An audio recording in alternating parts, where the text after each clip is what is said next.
the tools of the band, I think that we're using musically are certainly founded in death metal and have that as the foundation. We've been working pretty hard to try to expand that sound a bit to the point where I don't know if death metal really encompasses everything that we are.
Welcome to the Dreams of Consciousness podcast. If you'd be so kind, would you mind introducing yourselves? Sure, I'm Damian from the band Horrendous, and I play guitar and do vocals amongst a few other things. This is Matt, also from Horrendous, and I too do guitar and vocals for the band. And guys, how would you describe the music of Horrendous? Now that's starting off with a hard one here. And I think it's hard because we're, of course, a death metal band. I think that's inescapable. But for many years now, I think we've been kind of challenging what that genre tag really means. And while the tools of the band, I think that we're using musically are certainly founded in death metal and have that as the foundation, we've been working pretty hard to try to expand that sound a bit to the point where I don't know if death metal really encompasses everything that we are, but I can tell you a funny aside. This is when we were finalizing the record, our record label reached out and kind of asked us about like what the tag should be for digital downloads and things like that. I guess when people like have the physical media and like rip it to their computer or something. And I want to say it was my brother Jamie who came up with the tag heavy arena death metal, and I think that works. Actually, I would say that works. So perhaps we are heavy arena death metal. Damien, do you want to add anything to that? No, I think that was good. Would the arena death metal maybe refer to some of the more classic heavy metal influences that are creeping into your sound? Sure, yeah, for sure. And I think in this record in particular, in comparison with the last one at least, I think we really went for that a bit more this time around. We kind of felt that the last record was certainly like a little more labyrinthine and harder to digest, perhaps, with a lot of stuff packed in there. And we wanted to bring back that exuberance maybe from previous releases. And not that like Idol didn't have that on there, of course it did, but bringing that back a little bit more to the forefront and trying to make something that just feels really bombastic and in your face, I think, because the last record was something that requires a little bit of study, I think, to fully soak in. And there were parts of us that wanted this new record to be a little more immediate and a little more instantly enjoyable, perhaps, and something that one could connect with really quickly. You mentioned some of the labyrinthine song structures that are happening with your music. Would you agree with the characterization that Horrendous music is becoming more progressive or maybe more technical? Do you feel like those are appropriate terms for your music? I do. I would say in a way, and I wonder what Damien would say for this, but I think we're certainly getting more progressive. Technical, I don't know.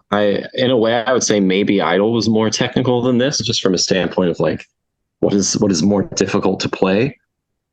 But I do think in a way that this new record is a little more expansive than the last was. And even though it might not be as difficult perhaps or require as much like technical prowess on the surface of things, I think we explored a lot more territory on this record and we pushed the boundaries of our own sound and perhaps the sounds that death metal can encapsulate, I think, on this record a lot more. And I think a lot of that comes with this feeling of true creative freedom that we had going into this one and not being afraid to kind of push our own boundaries and challenge ourselves and push our own buttons really in some ways and experiment some things. What do you think, Dee? Yeah, I think that's good. I guess the only thing I would add is I feel like with the term progressive, the irony is almost that prog is like a certain sound, which I don't think we have exactly. So I agree with like the literal meaning of the word progressive, and perhaps like a better term might be like experimental or something, just to, I don't know, not cause confusion or something. Sure.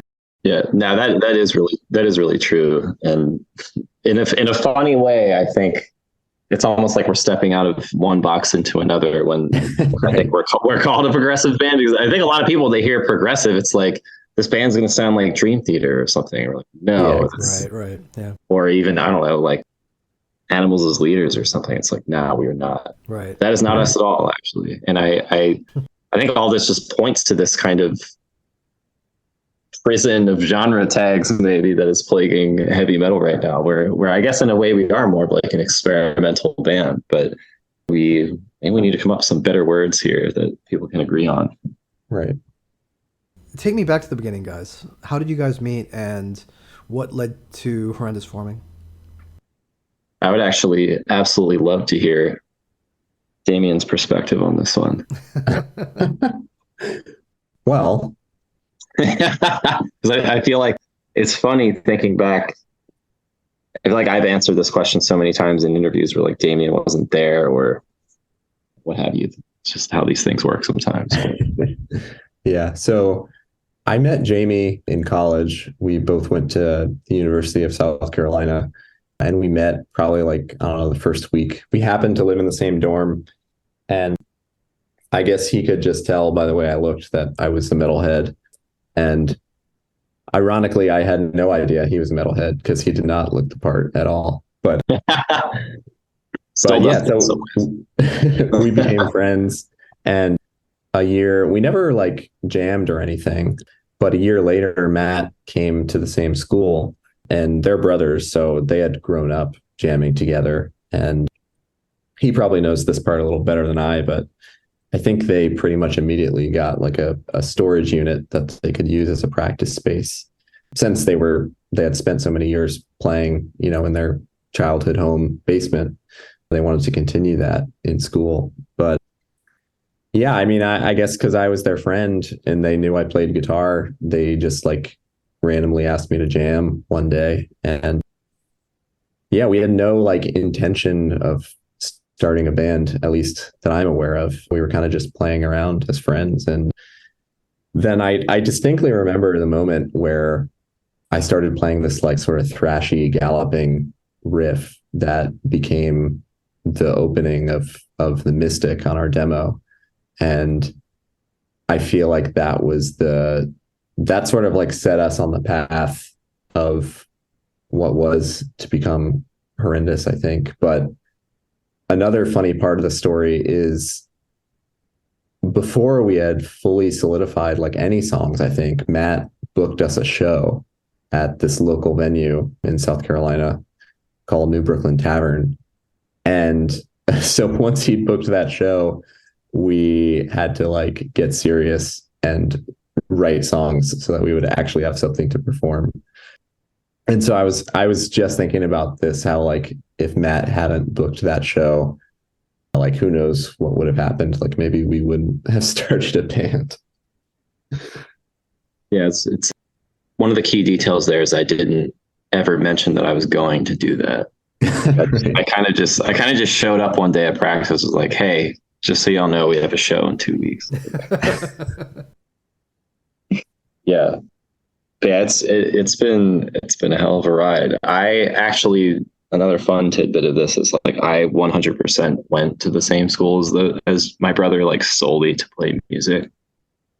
And I remember Jamie and I, of course, were like playing long before our days at South Carolina. But once we started jamming there, I remember asking him like who he knew that played anything really, like who else could be in the band. And I remember him telling me about Damian, and he had like heard some of Damian's solo work, and for whatever reason, his phrasing at the time of like what Damian's solo material sounded like, which is wildly absurd. It's like not accurate at all, but his phrasing at the time was "never more with more squeals," as in like Zakk Wylde pinch harmonics. And I was like that sounds sick. I gotta meet this guy. And many hangouts and horror movie nights and jams later, this all somehow started to get swept into motion. Mm-hmm. So with 2 weeks to write songs and play a show, were you guys all on board with what kind of music you wanted to make? Or did you have those 2 weeks to figure everything out?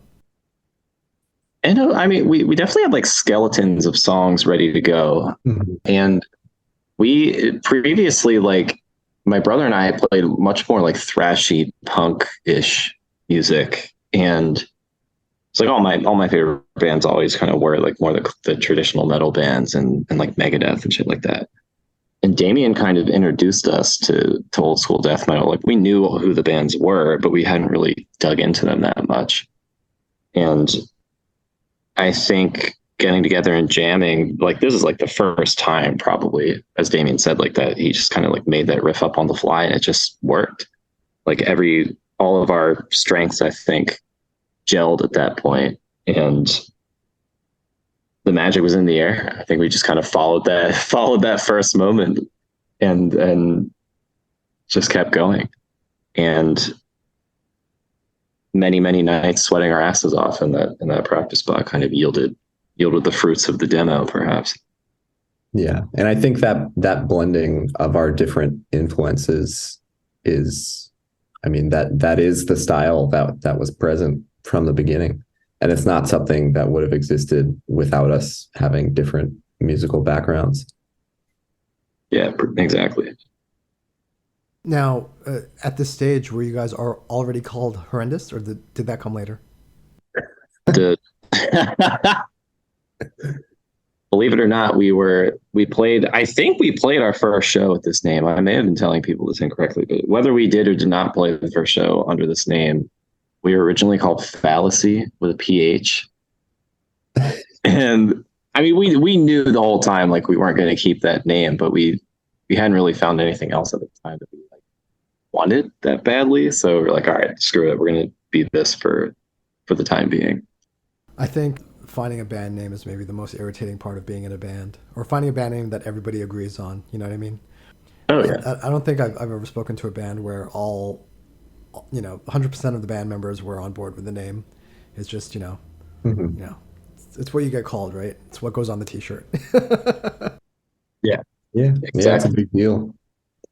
Dan, do you even remember who like suggested Horrendous? Yeah, I distinctly remember that I wanted us to have a name that was an adjective. That was just like the backbone of the idea. Our favorite figures, what the hell? This is bad because I'm an English teacher. I'm like blanking on the word I'm trying to use here. Grammatical unit, I guess. Yeah. Part of speech. That's what I'm looking for. Good God. Yeah. Don't send this to my school. I always thought there was something cool about a name that was like not just a noun. So I liked that aspect.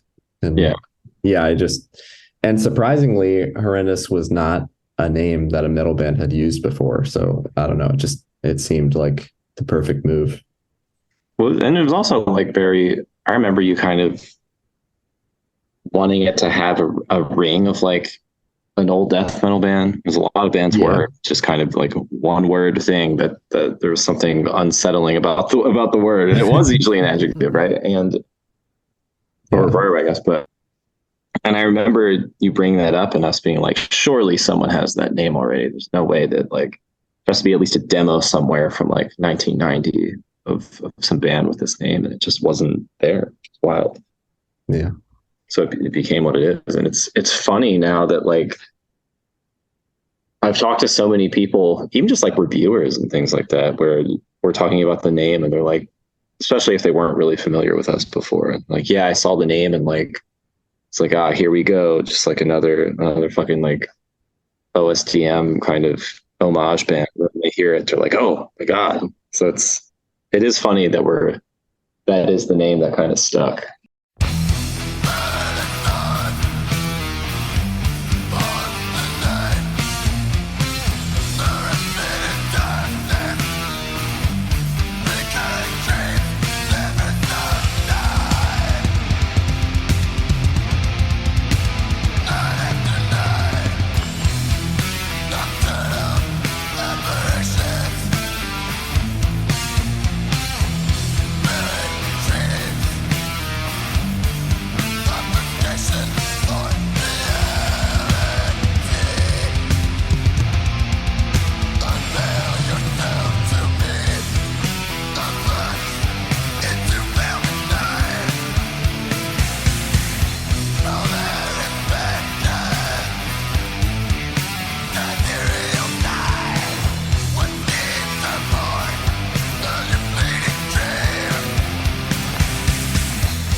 It sounds like in those early days, everything was written in the jamming studio, in the rehearsal room.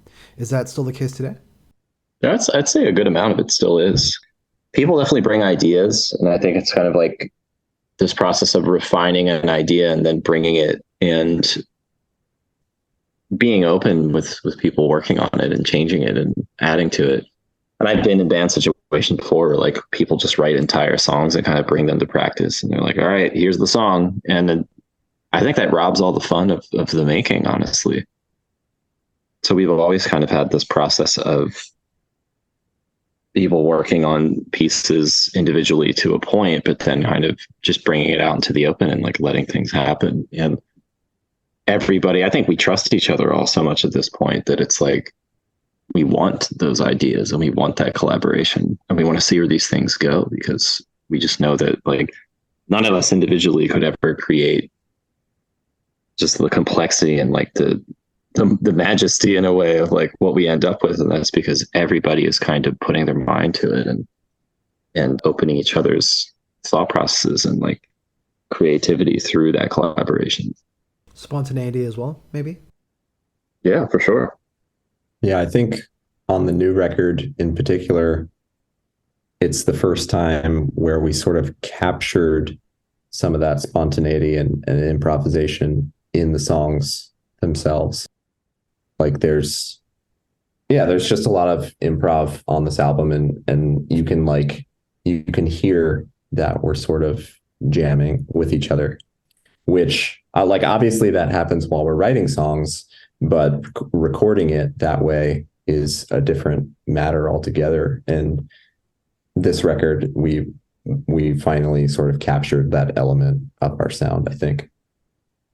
Yeah, for sure. I'd agree. And I think this time around too, more than ever, we always kind of take this approach, but more than ever, I would say we really followed the dictation of the songs. And I guess what I mean by that, to be a little more specific, I know some people that write music, like there's this huge element of control and kind of being one step ahead of the music and the writing process, I think. Whereas it really felt to me this time around that we were kind of letting the song take the lead and just following all the possibilities that came from that. And I think there's some of that freedom I was talking about earlier, I think came directly from that, this idea of like kind of surrendering yourself in a way to where the song wants to go.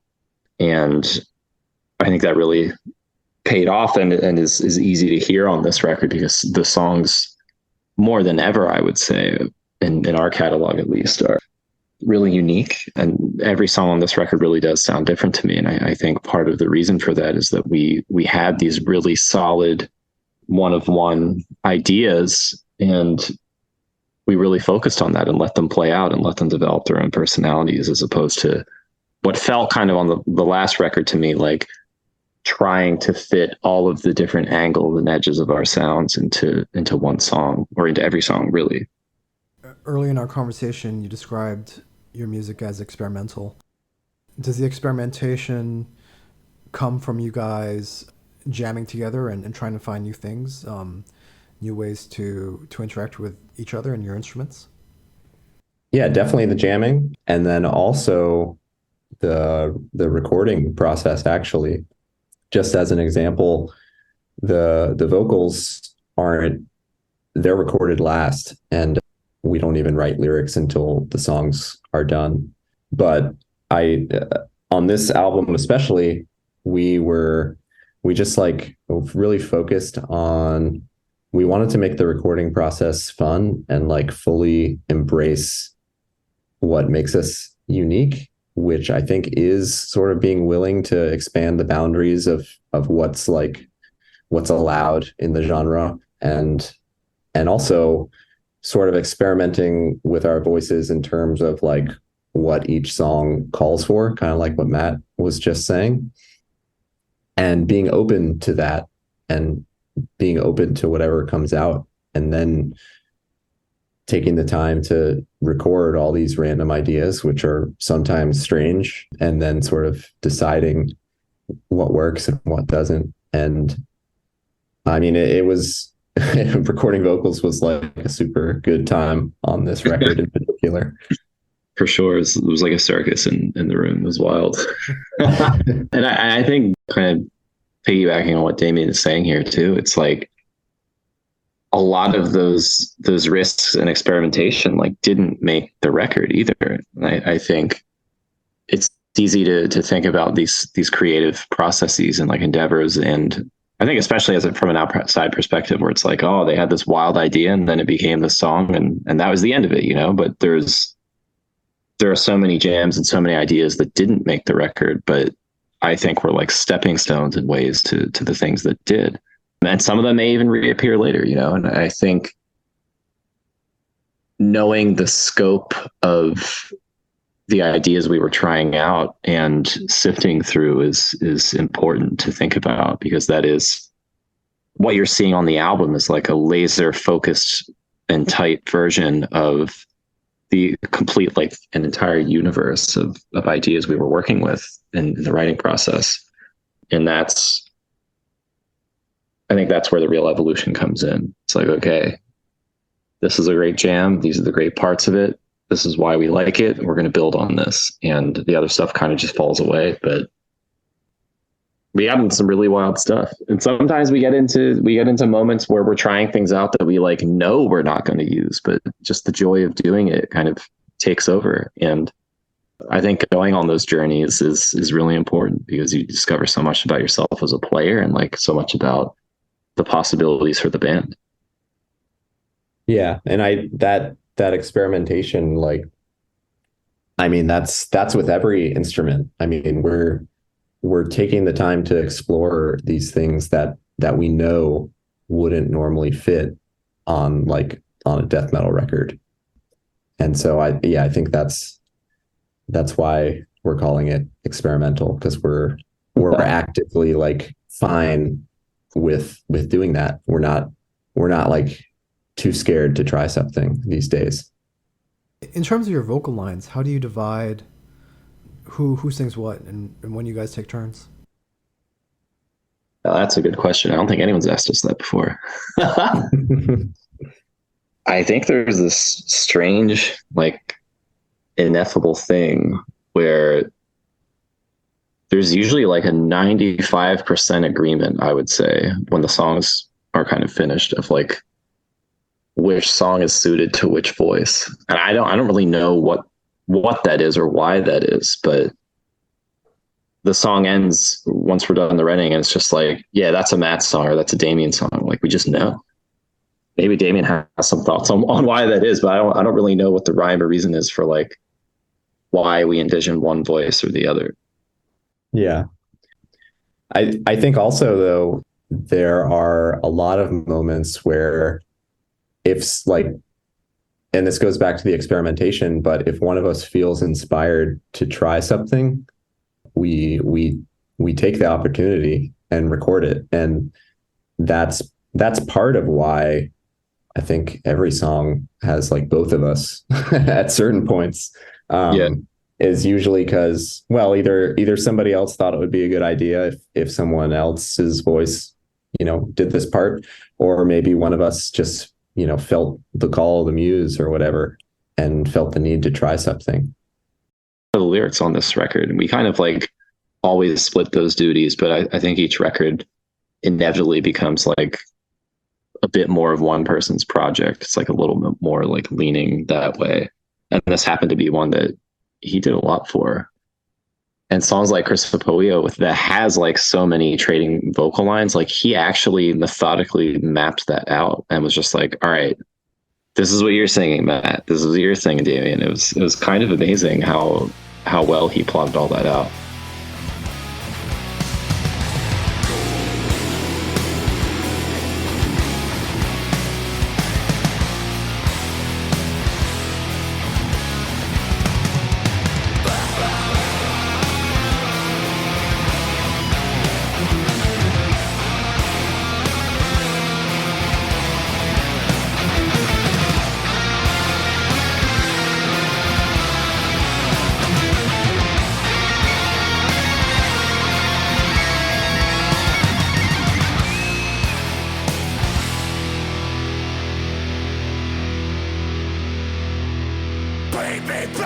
keep on climbing.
So the new Horrendous album is called Ontological Mysterium, and it was released on the 18th of August through Season of Mist. English teacher Matt, I'm gonna ask you to break down what Ontological Mysterium means, and also tell me if I pronounce that correctly. You 100% pronounced it correctly. But in this one case, I'm going to defy you and say that Damian should do this because he actually wrote the lyrics to that song. Okay. Yeah. So that particular title, so ontology is like the study of being. And so, yeah, it just translates to like the mystery of being or the unknown essence of being. And that title came to be for the one song where I wrote lyrics, which is the title track, or ended up being the title track. I was sort of just having some like writer's block, and I just wasn't feeling creative, and I started to like look for excuses, and I kind of just blamed the fact that I was like getting older, and so I must be like less creative than when you're a child and you have like, I don't know, I just remember having a very vivid imagination when I was a child, and I distinctly know now that it's like much worse than it used to be. And so I don't know, I just came up with this idea of this like process of aging, and I used that as the impetus for this like allegorical story of like the sort of inception of life, and then like a growth phase, and then things become so it like the life reproduces so fervently that it actually like essentially strangles itself in so many words, but it goes through this transformational process and ends up as like a monument of what it was. And so I don't know, it's just this idea of like transformation and like what it is to be. And I think that the title fits really well with what we're doing with the band in terms of the experimentation and pushing the boundaries of this like sound that we sort of started with, and how each record we're sort of like experimenting more with what we can fit in there, but still have it like sound like us and still have it sound, you know, heavy and fit on a metal record. So yeah, it's just this like sort of transformation of like not knowing exactly what we are, and this like discovery of what it is. When did you guys actually start working on the album in terms of the music and coming up with the riffs? Oh my God. Funny you should ask that, because some of the riffs on this record are actually maybe 7 years old. Like the Preterition hymn, for example, Damian wrote, I think, in our practice space in Philadelphia. We were just like randomly jamming one day, probably in 2016 or 2017. So some of it is interesting that some of the stuff like predates Idol, actually. Mm-hmm. Of course, the large part of it does not, but it's something that's been, I think, percolating around for years at this point. But if official like writing sessions for this, probably like 2020, Damian, is that right? The writing sessions? Yeah, 2019 even maybe? Yeah, 2019, because we actually started recording at the very end of 2019, I think. Because then when COVID hit in March 2020, we put a pause on recording for at least a year. Yes, that's right. And the crazy thing is that some of that stuff, a lot of that stuff actually, like we didn't even keep. And one of the things that really interests me about this record is that there were a lot of iterations of it and the songs themselves. And I think coming off of Idol, like initially we were kind of in this mode of writing these massive epics. And there was a point in time where all the songs were like 10 minutes long. And there are some recordings from Damian's studio, like with, I think, at least drums. I don't know if we added anything else to it. Or like the title track of the record, for example, was like 12 minutes. And then the pandemic happened and we all like thought about it, and we're like, once we finally got back together again, I guess it was like a year and a half later, everything kind of drastically changed. So in a way, I think that time to like reflect and time off and time to really think and explore new areas drastically changed the record. It would have been something completely different if the pandemic never happened. Now, why do you think that is? I mean, we spoke about your writing process and the way you guys like to hone in on certain things and strip the songs back down after you've jammed them out. But why do you think the album went from being this large, sprawling, epic 10-minute, 12-minute song kind of thing to hone down to the 3-4 minute range? I think in some ways, realizing that we could cover the same ground and give it the same level of like grandiosity without having the songs be so damn long, and not again like trying to stuff every single aspect of like music that we like and are trying to be into each song, and like letting there be more space and letting there be some breathing room. And I also think a perspective of not having any like filler or any like parts that are there just to bridge parts to another.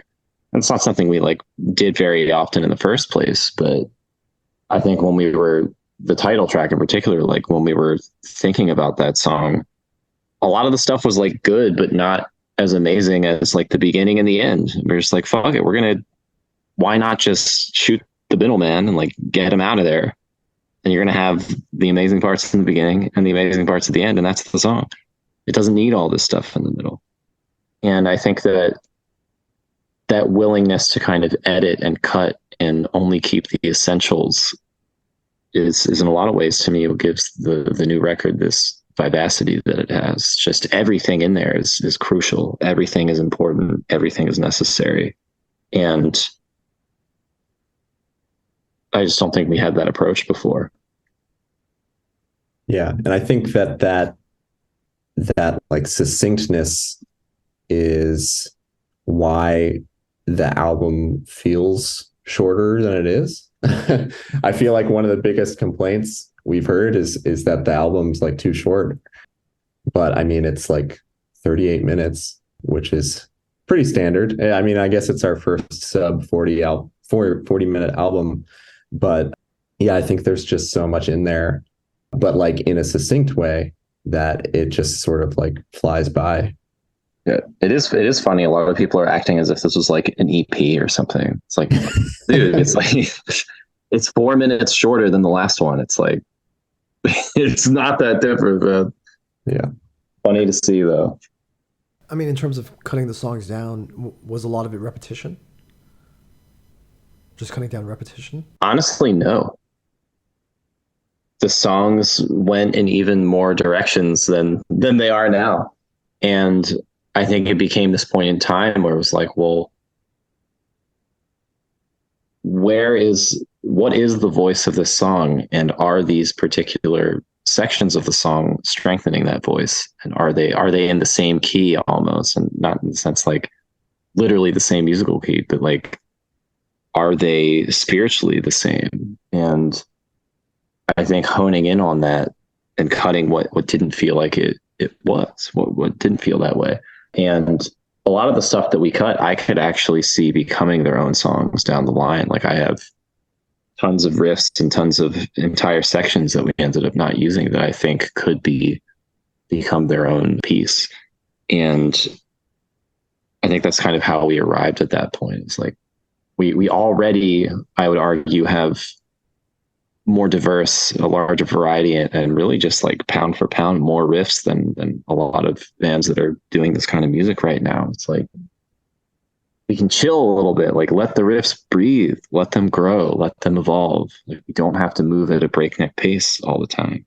And I think the increased focus on like jamming and things like that has also opened us up to that, where it's like, instead of a song that has a bunch of these riffs kind of sequentially in a row that are related and do build on one another, we're a little more interested these days in finding ways to make these riffs work harder in a way, working harder for themselves and evolving in new ways where I'm not sure how many people pick up on this stuff, but a lot of the songs on the new record have multiple parts that are kind of the same riff, but the theme's a little bit different, the speed is a little bit different, it's harmonized differently, or it comes back with like some of the notes chopped. And it's really fun to find these creative ways of kind of expanding this solitary idea that we came up with into this full-fledged song. You guys recorded the album at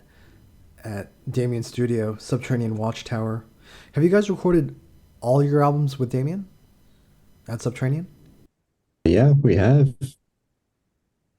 Ever since 2009 with our demo, which sort of funnily enough was a like college project. I mean, that wasn't the reason we recorded it, but I was sort of double dipping, I guess you could say, because I wanted to record our music, but I also needed a project for my my senior thesis, and I was studying recording. So yeah, I kind of let those overlap, which was fun. Damian, was it always your goal to be both a musician and an engineer? Yeah, pretty much actually.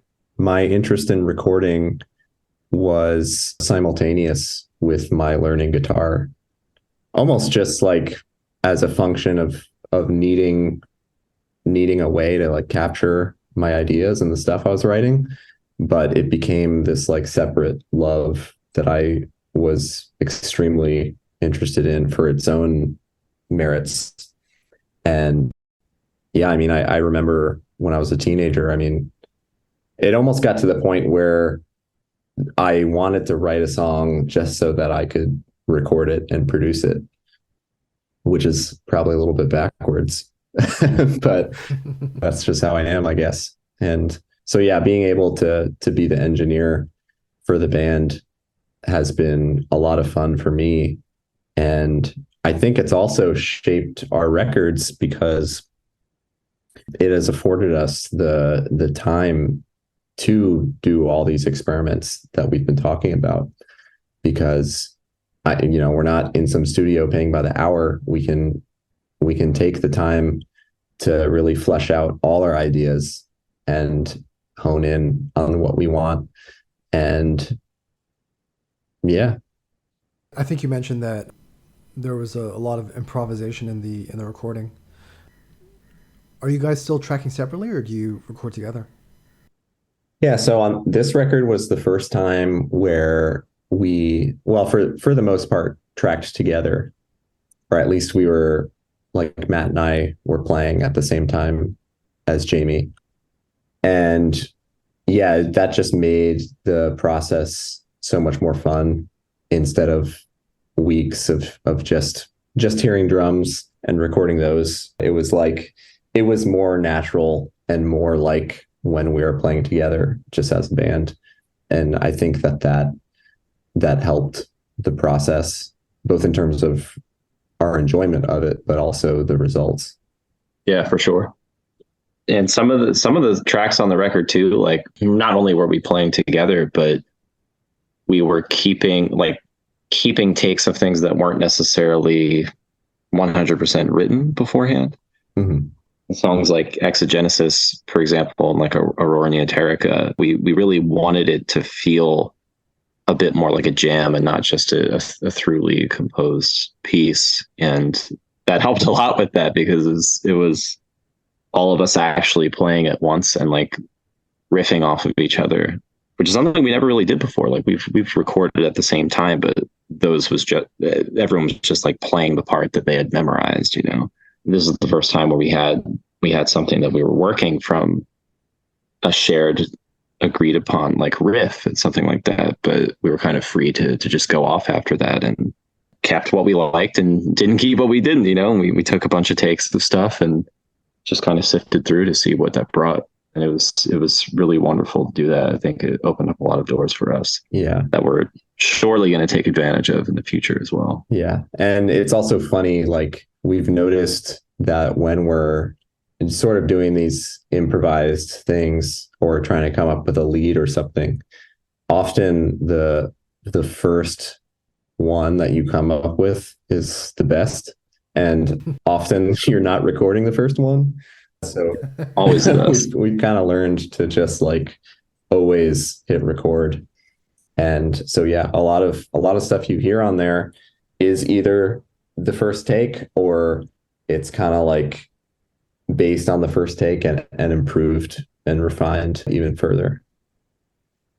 Yeah, I mean, I think that's where all the magic lies, man. It's like that's why people play entirely improvised music.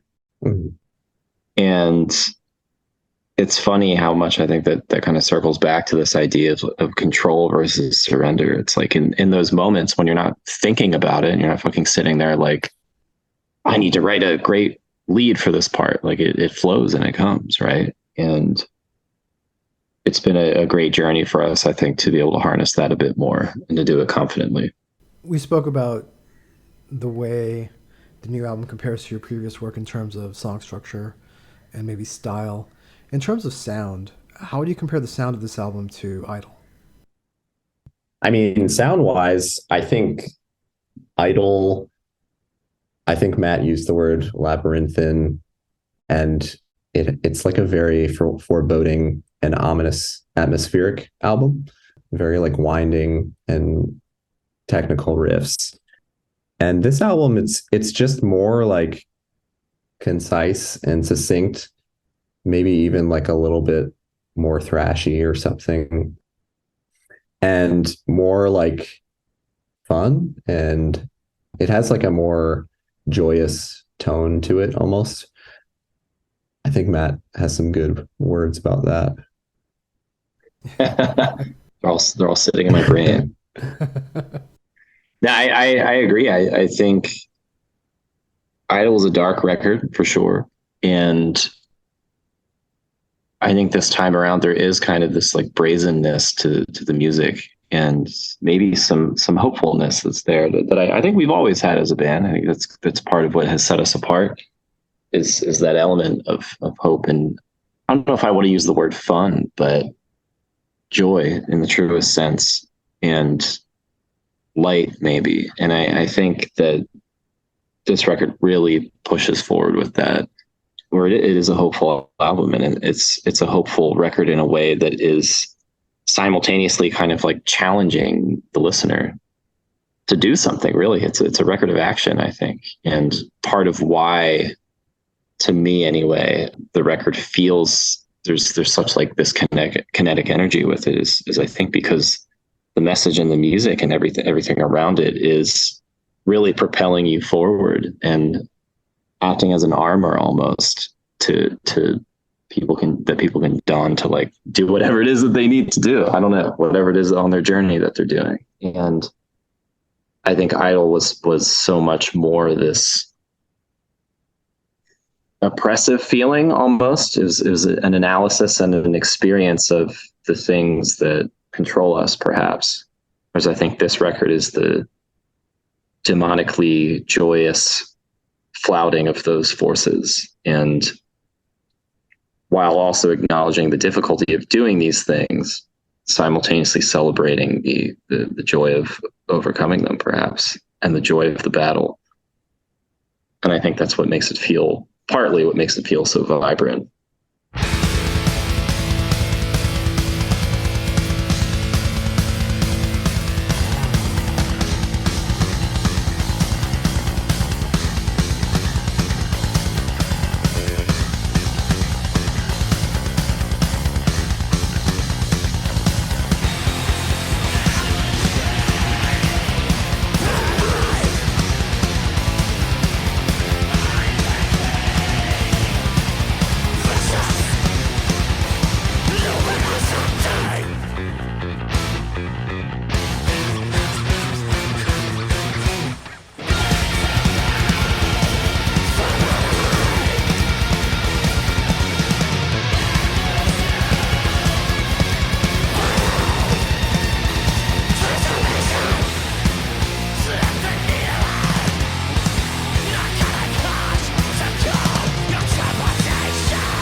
You use the phrase kinetic energy. I mean, without knowing too much about how the album was recorded or your process, your recording process, it does sound like a live album. It does sound like you guys just going for it in a studio. Was that conscious? Was that something you guys wanted to bring forward in your sound? For sure. Yeah. And Damian can speak more on this too, but I think the way that we recorded it, not just what we had been saying about like kind of tracking and like how we were tracking, but on an even more basic level of our approach, like song per song on this record, was just a lot different than Idol. This time around, instead of doing like all of one instrument at once, we kind of went song by song. I think going song by song just made things so much more fun because like I remember the Idol sessions, still at that point we were kind of doing long weekends to record, but it would be like weekend after weekend after weekend over the span of months, because we don't get together every weekend when we're recording. It's kind of like every couple weeks of just drums, for example. And it's just, anyone who's recorded drums, I think, knows that it can be a really grueling and horrific process. And nerve-wracking too, right? Because you have to make sure that you get a good drum sound first. Exactly. Before you can add all the other instruments. Exactly. And my brother is such a stickler for precision. I mean, he's the true like scientist of the band, quite literally, actually, in his life too. But does not settle for anything less than like perfection. So it's like we'll be recording for hours and hours, and we'll be like, that one drum hit was slightly off, and it's like one tiny piece. It's like, all right, well, we're doing it again. So I think intentionally stepping into this record, wanting to have more fun in the studio, was a big part of it too. And that's exactly what we did. It'd be like a 3-day weekend, for example. We kind of come the night before, set things up, track drums for an entire day, and then from there go right into adding the guitars and then experimenting with vocals. And it was so much more rewarding that way, because every weekend we would sit down and do that. But by the time Sunday rolled around, we're just experimenting and like having fun.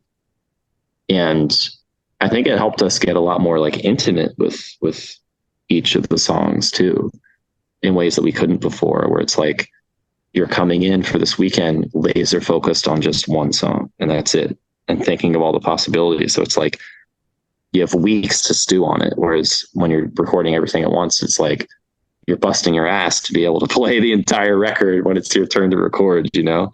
And I think it just afforded us so much more time to experiment and think about experiment, I should say. Yeah.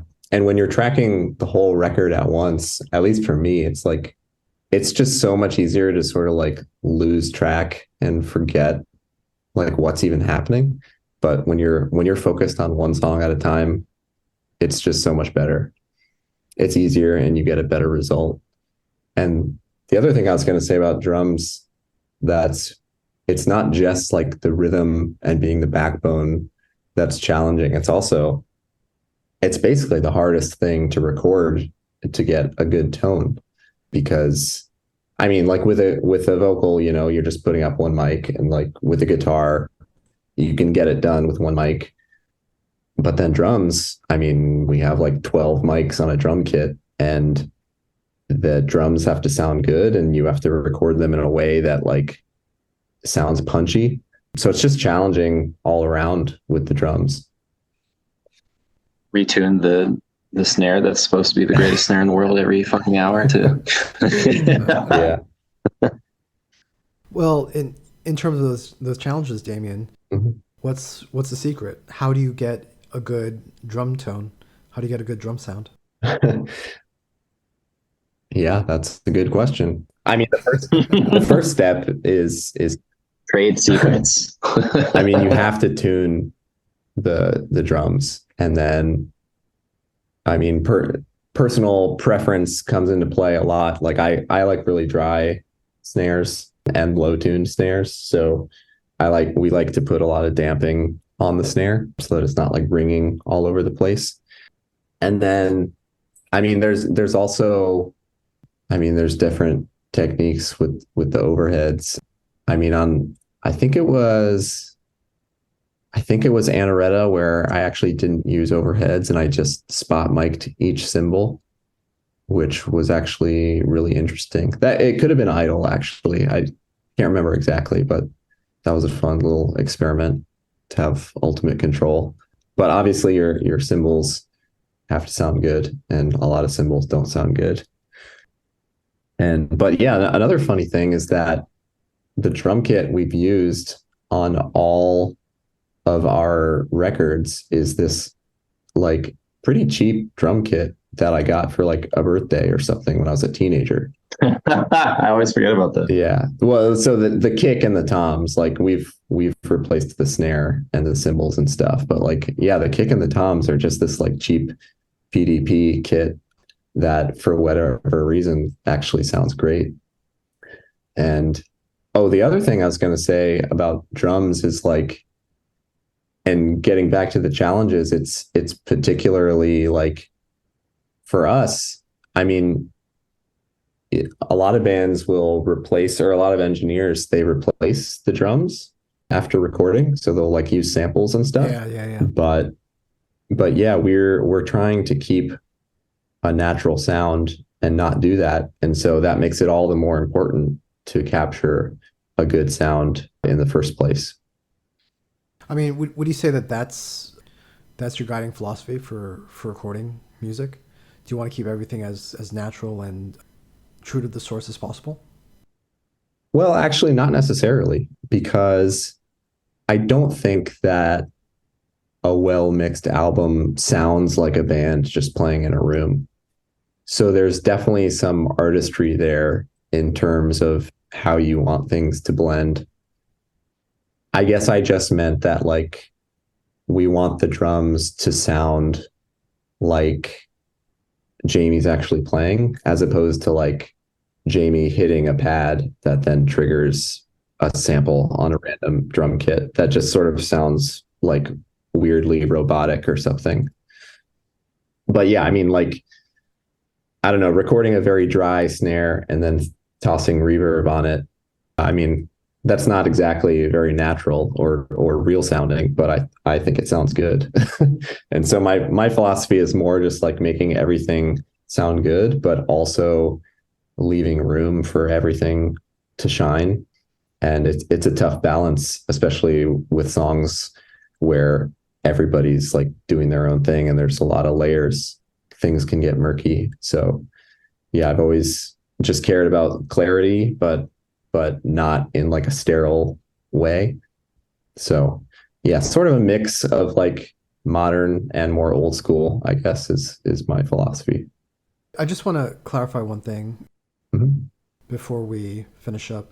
I read somewhere that you don't use a lot of gear, that you actually use a lot of plugins in terms of Mm-hmm. recording guitars. Is that still true? Yeah. Yeah. I mean, obviously you need like an interface with preamps and stuff. So some hardware is necessary, but in terms of processing and like the mixing, yeah, I'm all in the box, as we call it, which means it's all software based. Like I'm not routing the signal out to a hardware compressor or something. It's all plugins. And is that purely for logistics and keeping things simple, or are there other reasons why you don't want to use a lot of gear before you go into the DAW? Yeah, I mean, it's the logistics is a big part, but also it's just sort of how I learned. I mean, when I couldn't afford much when I was a teenager, and so I learned how to mix in the computer. And so that's just what I've been doing for, I don't know, like 20 years. And so that's what I know. And I think that the plugins these days are so good that it really doesn't matter. And there's so many advantages to over hardware. So yeah. Yeah, definitely. And definitely for a death metal band on a budget, it gives you so Right. many more options that you wouldn't have had, Yeah, you know, exactly. pre-Pro Tools and everything else. Yeah. So, Ontological Mysterium is out now through Season of Mist Records. Guys, tell everyone how they can order the album. So many different ways. Either certainly through our Bandcamp, though I regret to say that our personal copy of the record has sold out. But there are many other versions of the record that you could buy on our Bandcamp page. You can also buy it at Season of Mist, or really anywhere records are sold. Any website that you typically use, you'll find it on there for sure. And so I think you're alluding to this, but a number of the limited edition vinyl versions that were manufactured are sold out now. But can you tell me a little bit about the Frankenstein version, the one that you worked with the comic book artist with? Yes. So I strangely enough, I guess the whole band kind of happened to us, but befriended this guy, Daniel Warren Johnson, who I didn't know this before, but had put Horrendous' logo on one of his comics. Like he has this like metal themed comic. And long story short, a friendship kind of blossomed from that. We were in touch for a long time, and I really wanted him to do something for this record. So we had some pretty expansive ideas to work something out for the record that kind of were whittled down into what it is now, which is a really cool limited poster, an illustration that he did for one of the tracks on the album called Shaad'oah, kind of like interpreting the lyrics in a way. But that came with the Frankenstein version. I want to say one of Season of Mist versions also came with that. I'm struggling to remember which one that is. Okay, cool. So it may not be completely sold out. Yeah, it is possible Season of Mist still has some copies of that, but I would say the chances are slim for sure. So if you're listening to this when the episode is released, you better jump on that. Get your ass onto the internet real quick. maybe on eBay. I don't know. At this point, I'm gonna have to be eBay or Discogs or something. And if people want to follow Horrendous online, what's the best way to do that? Oh yeah, so our Instagram, that's probably our most active social media, but it's horrendous_official. So yeah, check us out there.